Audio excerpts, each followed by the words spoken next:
So I feel like this is honestly becoming a common tradition now where the Golden State Warriors just manage to sign an extremely underrated good role player every offseason and manage to get a guy who should be probably commanding around $8 million or so and manage to get him on like a veteran's minimum type contract. And they've yet again done this. I think a lot of people are talking about this being an extremely underrated signing, and it's definitely one of those signings that the Warriors have been known to do literally every year, and just these players that come in and fit the system so well and just help build towards the championship. And for those of you who don't know what I'm talking about the recent report from Woj that the Golden State Warriors recently just signed Dario Saric to the team for a 1-year deal, I believe on the minimum. I don't think the contract has been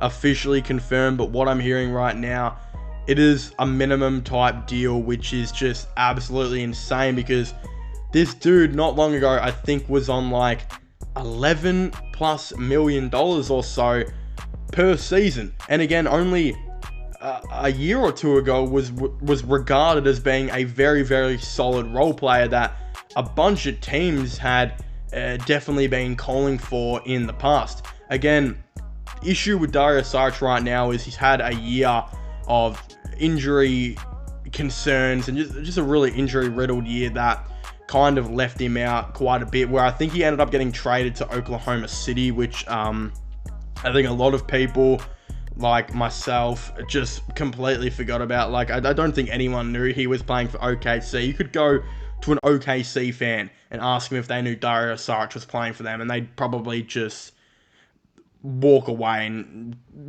tell you that you're ill in the head, to be honest, because it just was something that we didn't really know it happened. But if we're gonna like not point out Dario Saric's injury year, not look at this last season, the previous season with the Phoenix Suns, he was actually averaging around 9 points per game on 17.5 minutes of game time, 35% or so from three. This whole season as well, even still coming back from the injuries, he shot 39%, and in previous years he's been a consistent 37 to 39% shooter, which is really, really good, obviously, for a big man in the league. And what's really interesting is we know the Golden State Warriors are pretty much the highest volume shooting team nearly every single year. Essentially, they always have these 2 or 3 really good role players, and of course Draymond Green, who will go around setting a shit ton of screens and will just get all these shooters around. And they've been doing it this offseason, and they, unfortunately for them, lost Dante DiVincenzo, who I thought was their steal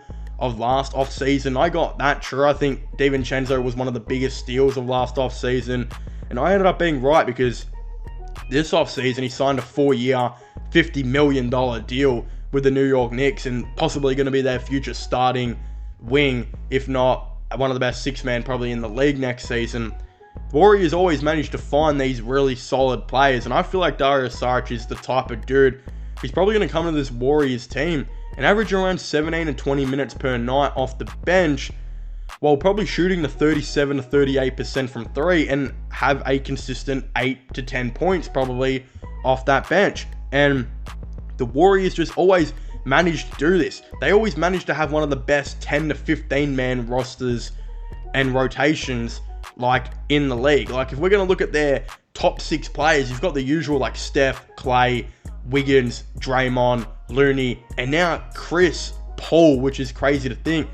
But now off this bench, you've got dudes like Jonathan Kuminga, who are going to take a massive step towards next season. I think Moody's still there. He should take another massive step. If I'm not wrong as well, Gary Payton is still also there, who will be another very good role player for them. And of course, they even brought in dudes like Corey Joseph, which I'm not sure how much value he's going to really add to this team. It's going very, very small, I know. But that's one thing they definitely needed to do, was go out now and bring in some taller players to fill this bench out. And again, they had like JaMychal Green playing the 17 to 25 minutes per game last season, and when they had injuries, he even started a couple games, I believe. And JaMychal Green is a lot older, definitely not as good as Dario Saric, and now you replace him, really, his minutes most likely with Saric, and he he's going to be a really good role player to come into this team, and I could even see him starting quite a bit games. Again, touch wood for the Warriors that they don't have any injuries to their taller players like a Draymond or a Looney or a Kuminga. But if one of them gets hurt, you can damn right know that Saric is going to play a lot of minutes. And he could definitely even start maybe as a 10th or 11th man, but work himself up to being like the 7th man of this team. And who knows, if an injury or two happens, which again, touch wood for the Warriors, it doesn't. But if it does, this dude's a caliber starter. He started most of his career, which I don't think people talk about. I'm pretty sure if we look at it, Dario Saric has started most of his career, where it was on Philadelphia, Minnesota, and a lot of time on Phoenix was spent on starting. This is a guy who, if has a good season, could be doing what Dante DiVincenzo did last year and have like a next going into the offseason, maybe get like a 4-year, $13 million per year type deal, very similar to what he had previously. He goes to the Warriors now on a really cheap contract. Definitely one of the steals of the offseason. I guarantee every team in the NBA was probably trying to get this dude to fill in their bench. Probably a team or two that was even offering around, $4 million or so. But he went to the Warriors, what looks to be on a minimum type deal. A prove it yourself kind of deal as well. He's going to be really good for this Warriors team. 100% fits in their system.